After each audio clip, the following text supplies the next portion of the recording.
घोटकी वासिला खुशखबरी नयूं तरक्याती स्कीमूं मंज़ूर। घोटकी में जाम धारे जो बिरादरान पारां तालके घोटकी जी अवाम लाइ नयूं तरक्याती स्कीमूं मंज़ूर कराई वयूं आहिनि, जंहिं सां इलाक़े में तरक्की जो नओं दौर शुरू थियण जी उमेद ज़ाहिर कई पई वञे। इन सिलसिले में म्यूनिसिपल कमेटी घोटकी जे फोकल पर्सन सिकंदर अली लाखो ॿुधायो त मंज़ूर थियल स्कीमूं शहरनि ऐं ॻोठनि जी बुनियादी सहूलियतुनि खे बहितर बणाइण लाइ अहम क़दम आहिनि। हुन चयो त इन्हनि मनसूबनि में सफ़ाई, निकाले आब, रोड जी मरम्मत ऐं ॿियनि अवामी सहूलियतुनि खे तरजीह ॾिनी वई आहे त जीअं शहरनि खे वधीक सहूलियतूं फराहम करे सघजनि।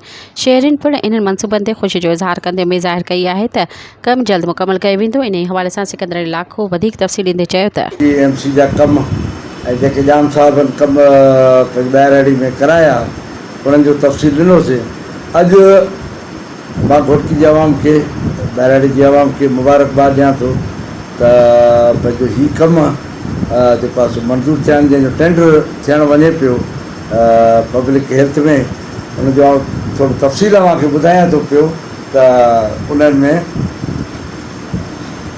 इहो आहे पब्लिक हेल्थ जे इंजीनियरिंग डिवीज़न जी तरफ़ खां पंहिंजो टेंडर थियनि पिया, जंहिंमें यूसी चंगुलाणी, उनजो ॻोठु हाजी हसन अली अब्बासी, ॻोठु जुमो भुट्टो, ॻोठु कमाल भुट्टो, ॻोठु सालार भुट्टो, ॻोठु गुलशेर सुमरो में सीसी पेवर ऐं ड्रेनेज। इहो आहे 7 मिलियन जो। उन खां पोइ यूसी रुक में आहे ॻोठु अब्दुल रहीम मीराणी, ॻोठु अलव साहिब मलिक, ॻोठु अतर अबड़ो, ॻोठु मोहम्मद अली हकिड़ो, ॻोठु बख्शो मलिक, ॻोठु मुहिब मलिक। इन में बि आहे सीसी पेवर ऐं ड्रेनेज, जेको 7 मिलियन जो आहे। ऐं उन खां पोइ जेको आहे यूसी खडवारी जो आहे। यूसी खडवारी में आहे फरीद मलिक ऐं ॻोठु शेखाणी में सीसी पेवर ऐं ड्रेनेज जी तइमीर, इन में आहे 5 मिलियन। उन खां पोइ आहे यूसी बंद, उन में आहे ॻोठु उमेद अली संगड़, ॻोठु थरडियो वसीर, ॻोठु फज़ल मोहम्मद डिघो, ॻोठु अब्दुर्रहमान भुट्टो, ॻोठु अब्बास संगड़ में सीसी पेवर ऐं ड्रेनेज। इहो आहे 7 मिलियन जो। 7 मिलियन। ऐं यूसी हुसैन बेली जो ॻोठु आहे बुड्ढो ख़ान पठाण, ॻोठु मुराद घोटो, ॻोठु सईद क़ाइम अली शाह जीलानी, ॻोठु बिस्ती लश्कर, ॻोठु सजावल कोलाची में सीसी पेवर ऐं ड्रेनेज। इहो आहे पंहिंजो 9 मिलियन जो। उन खां पोइ यूसी खुआरा में ॻोठु आहे नूर मोहम्मद लिगारी, ॻोठु आहे अज़मत ख़ान कोलाची, ॻोठु आहे करम ख़ान धारे जो, ऐं ॻोठु सैफल ख़ान कोलाची में सीसी पेवर ऐं ड्रेनेज। इहो बि आहे 7 मिलियन जो। ऐं उन खां पोइ जेको आहे यूसी कादरपुर जे घिटियुनि में सीसी पेवर ऐं ड्रेनेज, उहो बि 7 मिलियन जो आहे। ऐं उन खां पोइ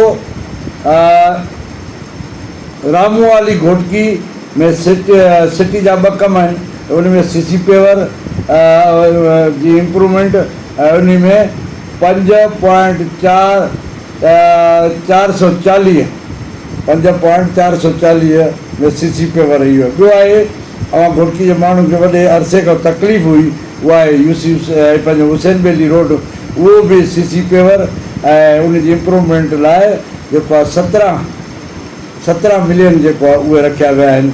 ऐं उन सां गॾु पंजू बाग जेको आहे सो जे लाइ बि सीसी पेवर, रोड ऐं घिटियुनि जी इम्प्रूवमेंट लाइ 6 जेको आहे सो मिलियन जेके आहिनि उहे रखिया विया आहिनि। मां इहो ॿुधाईंदो हलां त ही कम जेके आहिनि असांजे जाम फैमिली जे सभिनी कोशिशि करे घोटकी जी आवाम खे तोहफ़ा ॾिना आहिनि। ऐं ॿियो बि ॿुधाईंदो हलां त अनक़रीब सेनेटर पाकिस्तान पीपल्स पार्टी जाम सैफुल्ला ख़ान जी 50 करोड़ जूं स्कीमूं जेके आहिनि उहे जल्द ईंदियूं, ऐं इंशाअल्लाह ताला उहे बि अव्हांखे असां आगाह कंदासीं। हाणे फ़र्क़ु इहो आहे त अवामी लीडर जेके हिते हालांकि नुमाइंदा बि कोन्हनि, पर उन्हनि जे बावजूदु जेको आहे अवाम जी ख़िदमत में अॻु खां अॻु भरो आहिनि। ऐं असांखे उमेदु आहे त इंशाअल्लाह ताला मुस्तक़बिल में असां जॾहिं अवाम वटि वेंदासीं ऐं सुरखरू थी वेंदासीं ऐं त जीअं अवाम खे जेके मसइला आहिनि इंशाअल्लाह उहे हल कंदासीं। सब्सक्राइब कयो अवामी न्यूज़ HD खे ऐं ताज़ा तरीन ख़बरुनि लाइ ॾिसंदा रहो अवामी न्यूज़ HD।